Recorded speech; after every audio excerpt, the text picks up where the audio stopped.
Okay, so good morning, everybody, on this snowy day, the sixth day of Hanukkah, which is also Rosh Chodesh, the first day of the month of Tevet. I saw on Facebook today, I'm friends with, I like a number of pages from different organizations, and I like Women of the Wall, the organization in Jerusalem of women who want to have access to the Kotel, not just the egalitarian section, but the main Kotel itself. So they had pictures from, because every Rosh Chodesh they have services at the Kotel, and or in the plaza area there, and it's raining. It's raining in Israel, so that's a good thing. And I think it's been raining. It's raining a lot this winter in Israel, so that's a good thing. So good morning and happy Hanukkah to everyone. More people are coming in, and let's just let one more come in. Okay, good.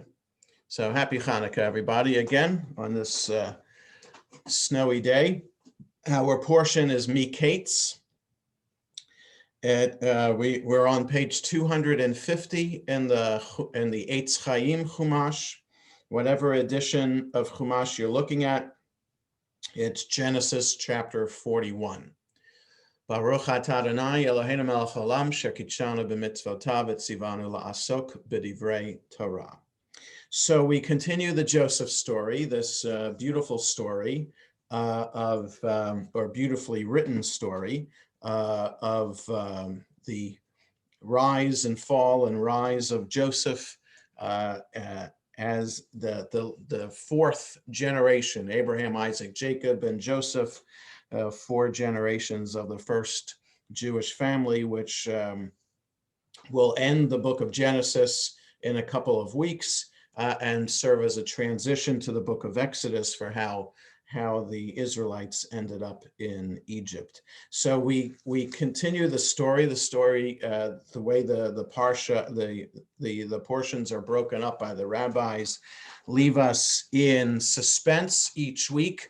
Joseph is in jail from the end of last week's portion. He has interpreted the dreams of the 2 people, courtiers of Pharaoh who were imprisoned. One, the baker, one, the cupbearer. The baker's dream, as Joseph interprets it, means that he'll be executed in 3 days, and that's the case. The cupbearer's dream, it means that the cupbearer will be released from prison and be restored to his position, and that turns out to be the case as well. And the last week's portion ended on page 245. Velo zachar sar hamashkim et Yosef vayish kachehu, and the chief cupbearer did not think of Joseph, he forgot him. So that's where last week's portion left him. What's going to happen with Joseph? He's all forgotten in jail. Is he just going to rot there for the rest of his life? What will happen? So our portion begins this morning with another dream. So Vayehi Miketz shnatayim yamim uFar'o cholem v'hinei omeid al ha-yaor. So at the end of 2 years, which we assume is 2 years after the cupbearer was restored to his position with Pharaoh, so Joseph is languishing in jail 2 years after that. And it just so happens at the end of 2 years, Pharaoh was dreaming, and he is standing on the Nile. Now, Yaor is the Hebrew word for it. It's translated as the Nile, and it's understood to be the main river of Egypt, which of course is the Nile River, the lifeblood of Egypt. So the English says he's standing by the Nile, Omeid al Hayaor. It's translating it as standing by the Nile. Literally, it would be standing over or on the Nile. So there's a little bit of commentary about this, why the English has standing by the Nile when the Hebrew says standing over or on the Nile. So below the line, it says standing by the Nile. The literal meaning is over the Nile. This prompted the rabbinic comment that Jews see themselves as subservient to God and dependent on God, whereas idolaters see themselves as superior to their gods. The Nile was a god to the Egyptians, source of life and food. So in other words, as Pharaoh is dreaming that he's over the Nile, Pharaoh being a god himself to the Egyptians in ancient Egypt. So the fact that he's standing over the Nile, he's dreaming that he is superior to the Nile, which is also seen as a god in Egypt. Judaism teaches us how to serve God. Pagan religions teach their followers how to use and manipulate their gods. So just a little note here from the Midrash, just based on Omeid al Hayaor, standing over the Nile, that we understand the difference between monotheism and idolatry. So we go on with the dream, and as always, if you have a question or a comment, best to do that in the chat, or you could unmute yourself and just interrupt and ask. So vehine min hayaor olot sheva parot yefot mar'eh uvriot basar vatirena ba'achu. So when out of the Nile there came up 7 cows, handsome and sturdy. Yeah, so Yefot Mar'eh, I guess, could be handsome, but they're cows. So is it a cow is feminine? Is it appropriate to say about a feminine animal handsome, or would you say beautiful? So in Hebrew, it goes either way. Yefot Mar'eh could be beautiful or handsome. Uvriot basar, healthy in flesh, could mean sturdy. And they grazed in the reed grass. So vatirena, they grazed. Ba'achu, in the achu, which is translated as reed grass. Okay, so 7 sturdy cows are grazing. Vehine sheva parot acherot olot acherehen. And here comes 7 other cows coming up after them, min hayaor. They're coming up out of the Nile. Ra'ot mar'eh. They are ugly. So it's the opposite of Yefot Mar'eh. So Yefot Mar'eh is translated as handsome. Here it's ugly. Ra'ot Mar'eh vidakot basar, which is supposed to be the opposite of Briot Basar. So Briot Basar is healthy of flesh or sturdy.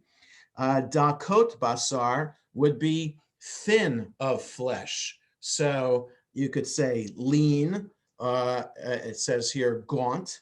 Okay.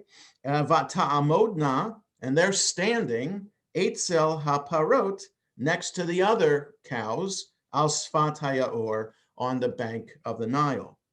Vatochalna haparot ra'ot hamar'eh v'dakot habasar, et sheva haparot yefot hamar'eh v'habriot. So these gaunt, ugly cows eat the beautiful, handsome, sturdy cow. And then vayikatz Paro, and Pharaoh woke up. Okay.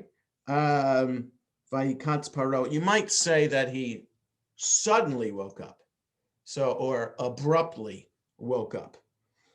So he has this dream. He wakes up from this dream. So seven ugly cows eat the 7 sturdy cows. And then he has another dream, Vayishan Vayachalom Shenit. He went back to sleep. Somehow he went back to sleep after this dream that abruptly woke him up. Vayachalom Shenit, and he dreamed again. Vehine Sheva Shibolim, 7 sheaves, or okay, it says 7 ears of grain. Olot Bekane Echad, coming up in one single stalk. Briot Vitovot, healthy and good. So they're good looking sheaves. I don't know what sheaves are supposed to look like, but they look like they've been raised excellently. Vehine sheva shibolim dakot ushtufot kadim, but close behind them sprouted 7 ears thin and scorched by the east wind. Somchot acharehen, are coming out or growing behind them. Okay, so you got the good sheaves on one stalk, and you got other ugly sheaves that are scorched by the east wind right behind them. Vativlana hashibalim hadakot, the shibalim hadakot, the thin, gaunt sheaves swallow up at Sheva Hashibolim Habriot, the healthy sheaves, Vahamleot, the full healthy sheaves, by Katz Paro Vehine Chalom. And Pharaoh abruptly wakes up again, and behold, it was a dream. So the idea, we know what these dreams mean because we've read the portion many times in our lives. Having the dream twice, kind of, this is parallel to Joseph's dream, of course, back at the beginning of the portion Vayeshev, right?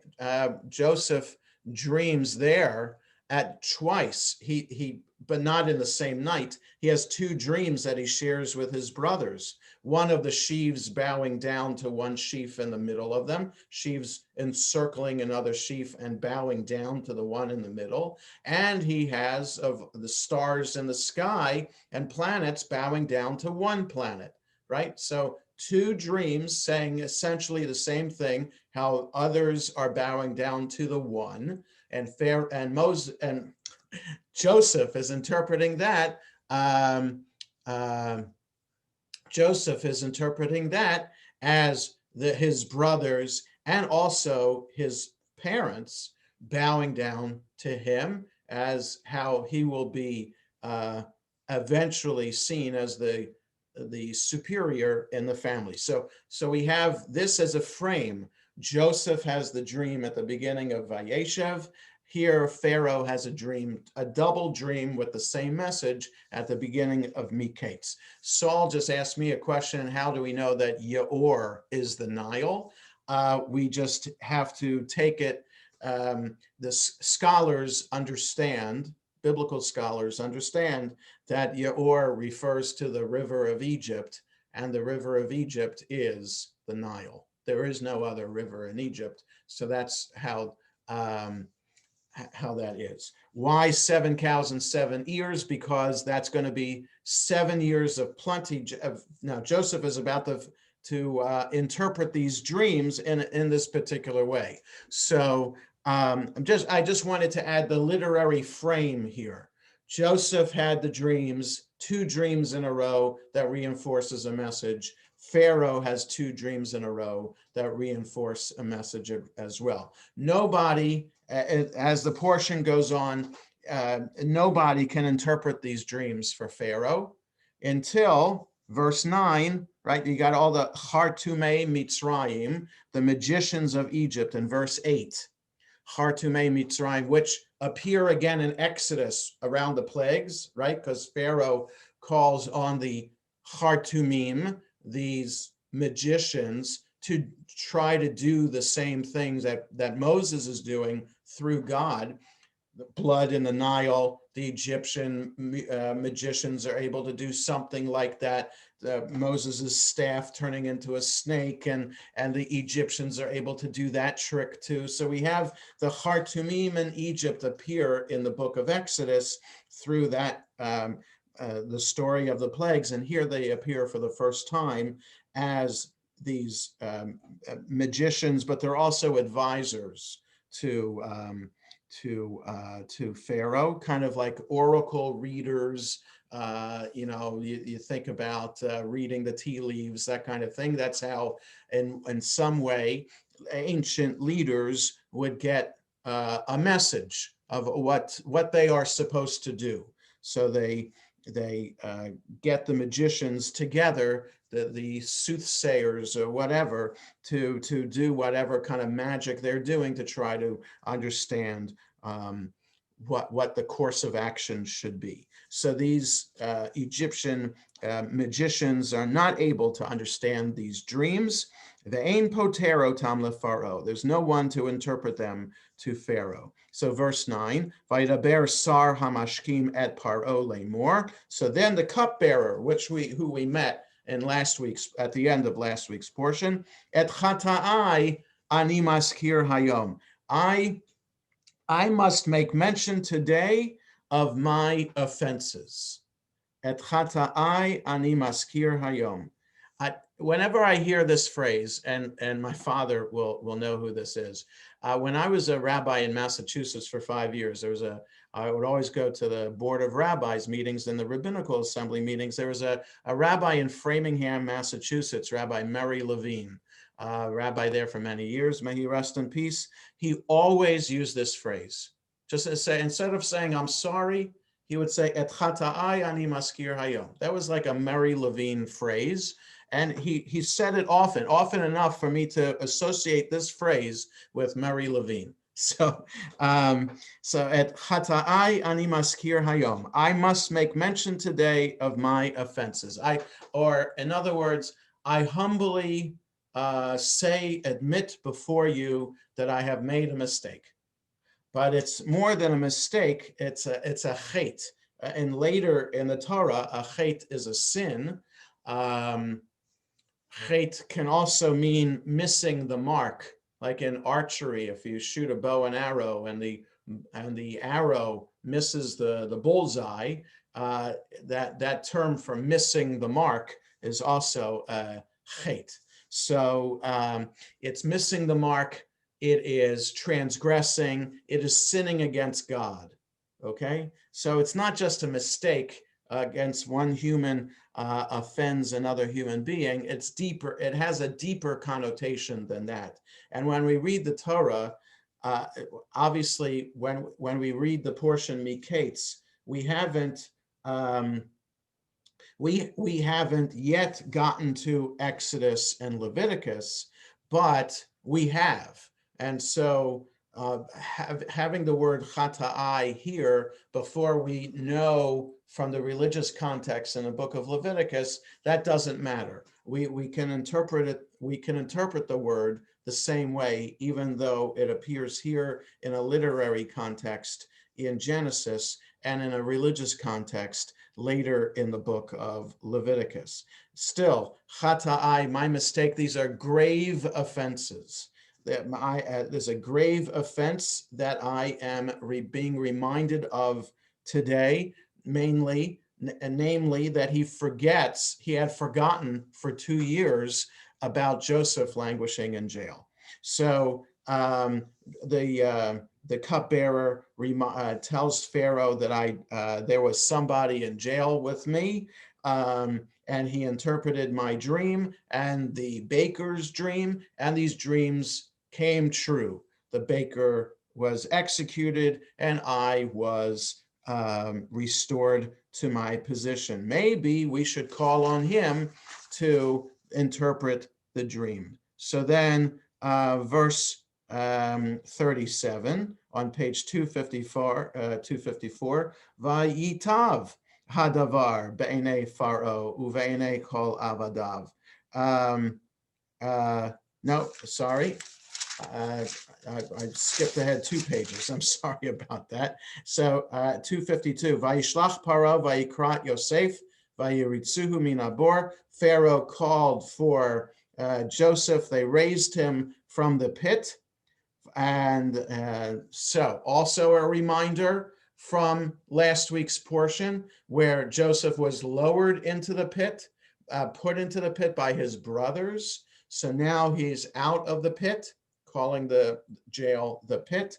And so he was shaved, changed his garments, and he was brought to Pharaoh. So Joseph interprets the dreams and saying that there's going to be 7 years of plenty, 7 years followed by 7 years of famine, and Pharaoh should appoint somebody to ensure that extra food during the years of plenty will be stored so that there'll be enough food for the 7 years of famine, so that the country doesn't have an existential crisis, that the people of Egypt would die. So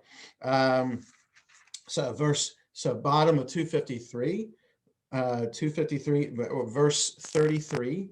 So Genesis 41, verse 33. Va'ata Yirei Pharaoh ish navon vechacham. Accordingly, or now, let Pharaoh find a man of discernment and wisdom, vayeshitehu al eretz Mitzrayim, and set him over the land of Egypt. So that's what Joseph is suggesting.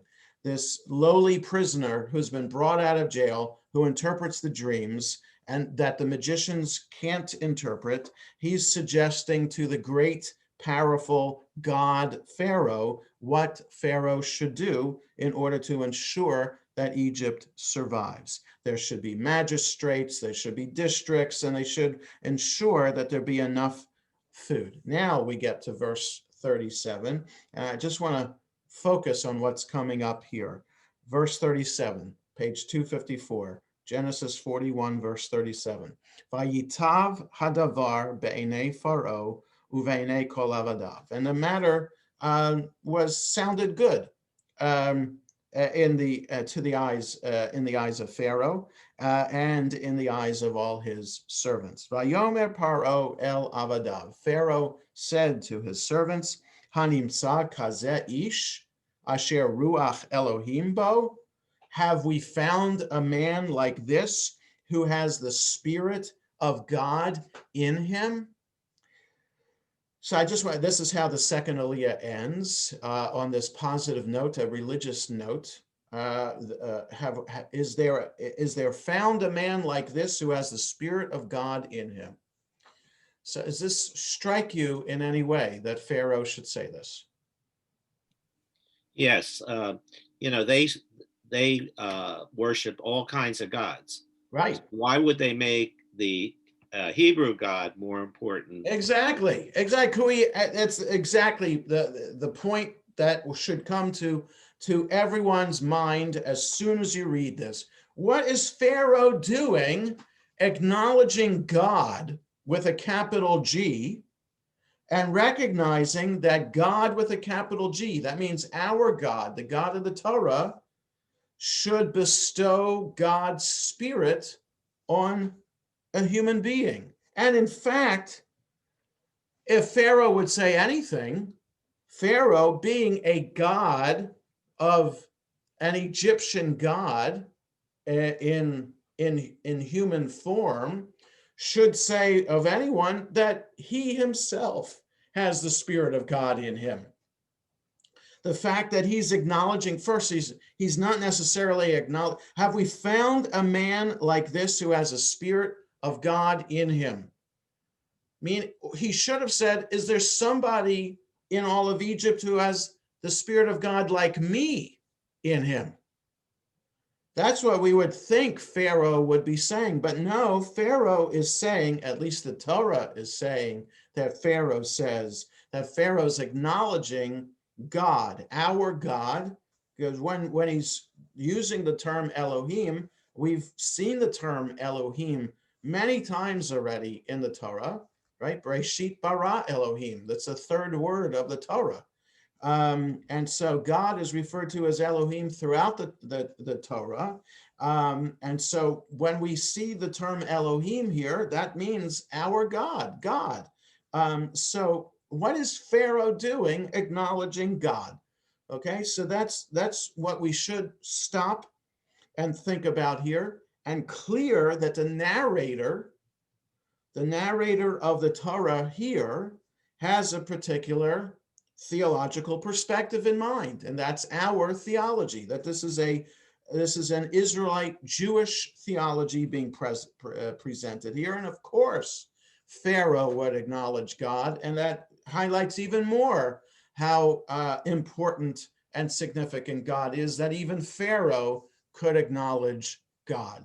So it could be that Pharaoh said, have you seen anybody that has the spirit of God with a small g, meaning him?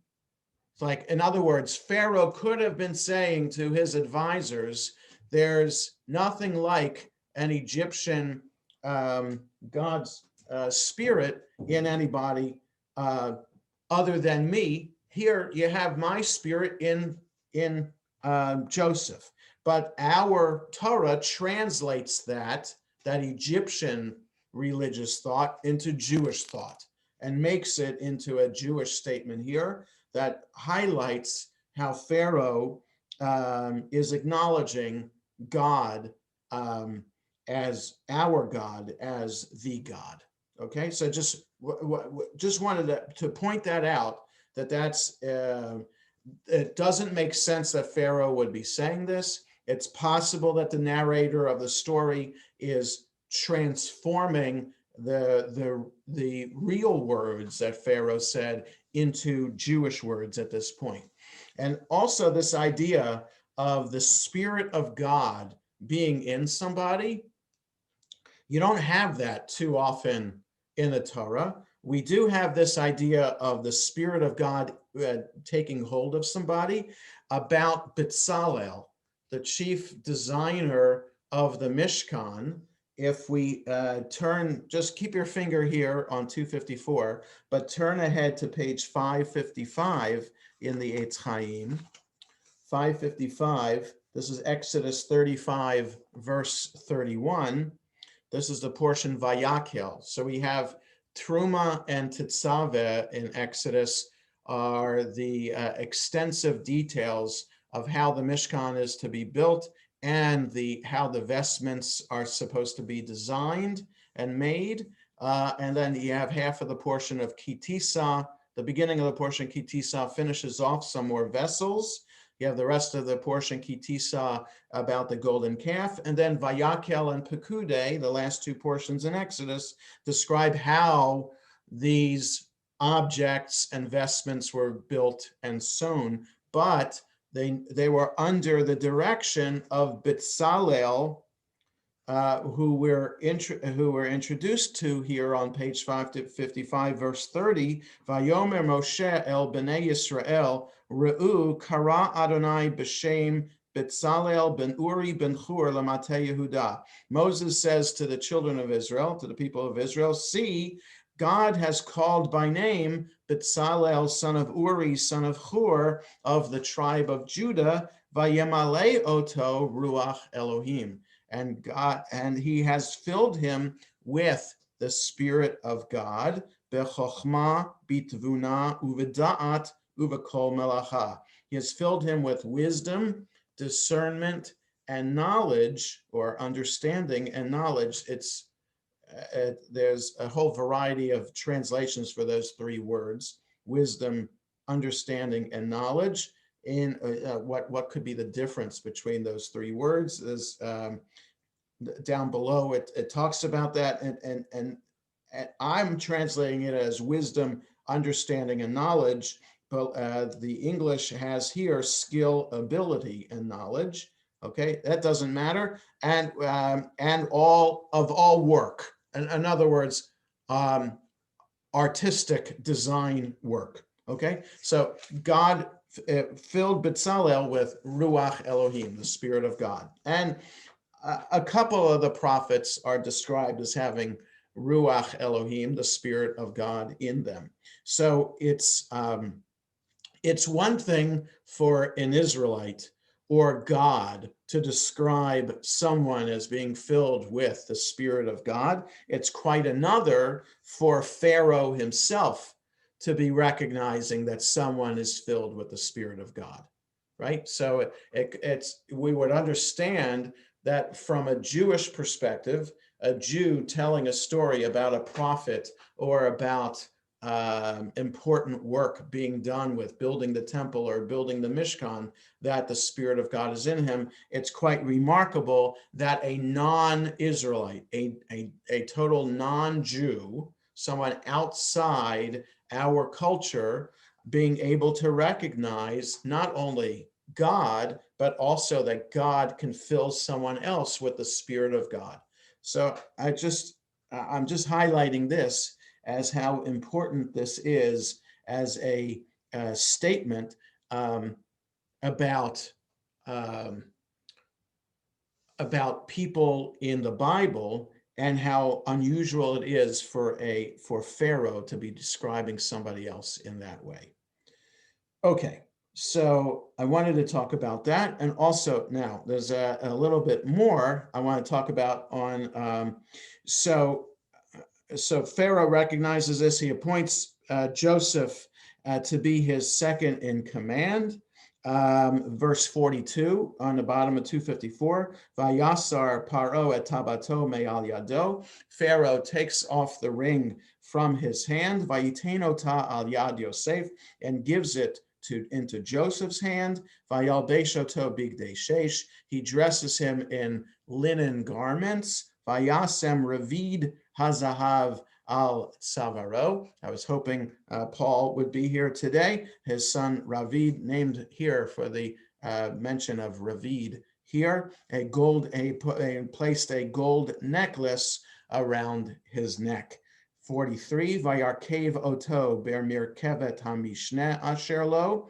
He had him ride in the chariot of his second in command, like the Air Force Two instead of Air Force One. Vayikreu lefanav avrech. And everyone called out to him as Joseph is riding in this chariot throughout the capital city of Egypt. Everybody's crying out avrech, which, if you look here in the commentary, an exclamation found nowhere else in the Bible. So it's a one and only word. There's a fancy term for that. Bible scholars say a word that appears only once in the entire Bible is called a hapax legotomon. So if you want to bring that up at a cocktail party and just say hapax legotomon, it's a word that only appears once and only once in the entire Bible. So avrech is such a word. Pardon me, hapax legomenon. Okay, so if you happen to be at a cocktail party with my father, right, then you'll be corrected as to the appropriate pronunciation of hapax legomenon. Okay, yes, it shows when I said legotomon, it shows that I know nothing about Greek or Latin, whatever language that term came from. But that makes sense. Legomenon, yes. Okay. At one time, if I interject something else. Yeah. Avrech was understood to be a Hebrew word meaning bend the knee, that you pay homage to Joseph by kneeling in front of him. Yes. Well, that's if we understand it as a Hebrew word. Right. If we understand it as a Hebrew word, then yes, Baruch. Baruch is from the same root as Berech, meaning knee. So when we recite a bracha, a blessing, or greet someone, we would bend the knee and bow down as in greeting, in homage, that kind of thing. But the scholar, the commentary here, the Bible scholar who's explaining this is suggesting that it's not a Hebrew word, but an Akkadian word for a steward of the temple and the chief steward of a private or royal household. So though Hebrew has some Akkadian roots to it, here it doesn't have anything to do with blessing, but rather a word that is a title of an officer, a royal court member. Okay, so that's what Sarna is suggesting in his commentary here. Okay, so he's called Avrech, Venatono to I'll call Eretz Mitzrayim, and he appointed him over all the land of Egypt. Then he also does the following. Vayomer Paro el Yosef, verse 44. Pharaoh says to Joseph, Ani Pharaoh uvil adecha lo yarim ish et yado ve'et raglo b'chol eretz Mitzrayim.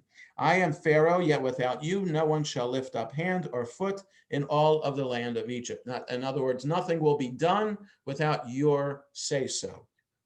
Vayikra Pharaoh Shem Yosef Tzofnat Paneach. Pharaoh calls Joseph an Egyptian name, being Tzofnat Paneach. Okay, so this is an Egyptian name, and Sarna is suggesting in the commentary, the Egyptian words mean God speaks, he lives, or the creator, sustainer of life. Okay, so if that's true, that's what it means in Egyptian, then that's Joseph's job here. He interprets the dreams so that for the next 14 years, 7 years of plenty, followed by 7 years of famine, Joseph is going to be the sustainer of life, because he's going to determine how the food is going to be distributed so that people stay alive in Egypt. And so the commentary goes on, during this period in Egypt, it was not unusual for foreigners and Semites in particular to be welcomed by the court and to rise to positions of responsibility and power in the government. So in the history of pharaonic dynasties in Egypt, depending on which dynasty it was, there were foreigners who were part of the royal court. And if we try to place this in Egyptian history, this could be during a dynasty in which such foreigners were able to achieve high rank. So Pharaoh calls Joseph by an Egyptian named Tzofnat Paneach, and Vayitain lo, and he gave him et Osnat bat Potiphera Kohen on leisha. He also gives him a wife, the woman Osnat, who is the daughter of Potiphera, perhaps Potiphar, who Joseph was imprisoned, he was a slave in his house, or a different person, Potiphera, who is the Kohen, a priest of On, as a wife. Vayetze Yosef al Eretz Mitzrayim, and Joseph emerged in charge of the land of Egypt. Okay, now, there's Midrash, and we'll spend a couple minutes on this, about who Osnat is. Okay, it is a word. Israeli girls, let me say it this way, girls in Israel do get the name Osnat. So it's used in Israel today as a name, even though it's an Egyptian word. And as the commentary says, the Egyptian name means she who belongs to the goddess Neith, Neith. Okay, so Osnat means belonging to the goddess Neith. So it's a purely Egyptian pagan name that has become a name in Israel today because it's in the Torah.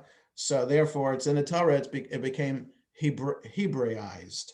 So Osnat, but so who is this Osnat? So there is Midrash about this. So how could it be? Right. So what should be the question about Joseph marrying Osnat?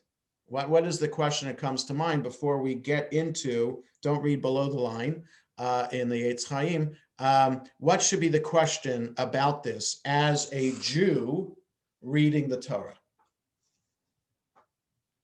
What is the challenge that the text presents to us that you think the rabbis are going to have to reconcile in this statement that Pharaoh gives Joseph a wife, Osnat, who is a daughter of an Egyptian priest?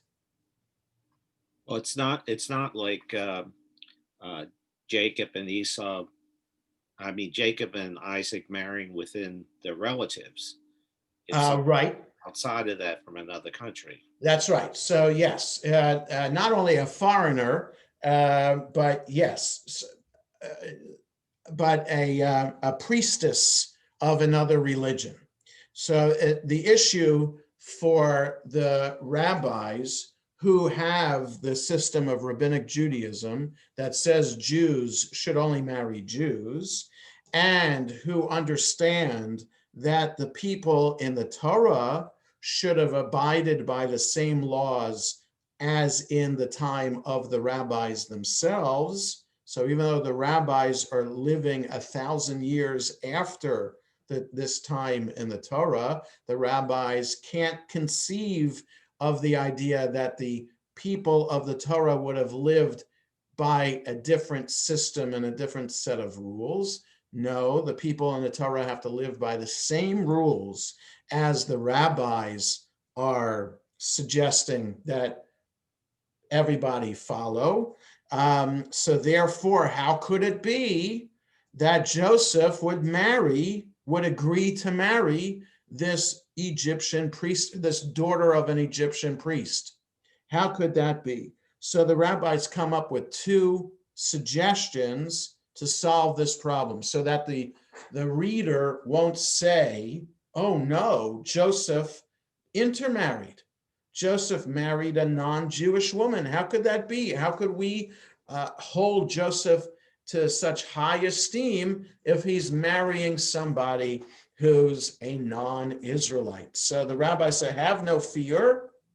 This is what happened. So two stories. One is simply, Osnat converted. She converted to Judaism. And so don't worry that he didn't marry a daughter of an Egyptian priest.